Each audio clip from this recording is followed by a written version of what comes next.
এ শোনা, নামাজে যে তুই কি করবি? নামাজে যে লাভ নেই, নামাজ না পড়লেও রোজা হয়।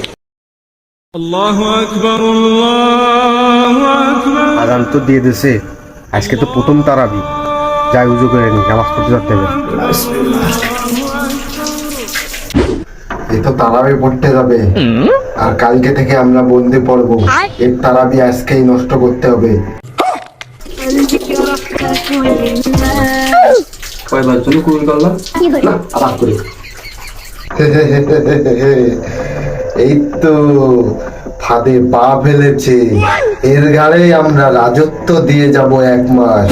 আমরা থাকবো বন্দি, আর ইরা করবে সন্ধি। Hey yo bro, salam alaikum. পুলিশে আবার বলে এই উজু করতে করতে আমাদের টাইমে চলে গেল।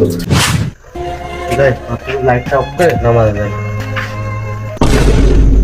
এ শোনা, নামাজে যে তুই কি করবি?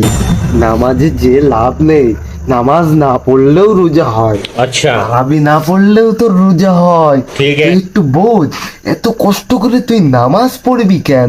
তুই এখন ঘুমাবি, তাড়াতাড়ি ছেড়িতে উঠবি, তারপরে ভাত খেয়ে রোজা রাখবি, ঠিক আছে। তারপরে দুপুরেও আবার পানি খেয়ে নিবি, তাও রোজা হবে। কিন্তু নামাজে যাওয়া লাগবে না তোর।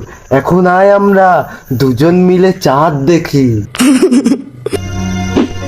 তা তো সত্যি কথা, 20 টাকাত নামাজ পড়তে তো কষ্ট হবে না। না 8 টাকাতেই পড়বা না, যাই তাও নামাজ পড়তে যাই। রাকাত পড়তেও কষ্ট হবে, তুই 0 রাকাত পড়ে রোজা রাখ না। আমার কথা শোন, কোনো কষ্ট ছাড়াই তুই সওয়াব পাবি। তারাবি না পড়লেও তো নামাজ হবে। আসতে যাই, কার কাছে ডাব আছে তাই খাই, তাও তো লাভ আছে, ডাব খাতে পারবা না। আমিও যাবো, চল 2 বন্ধু একসাথে চুরি করবো।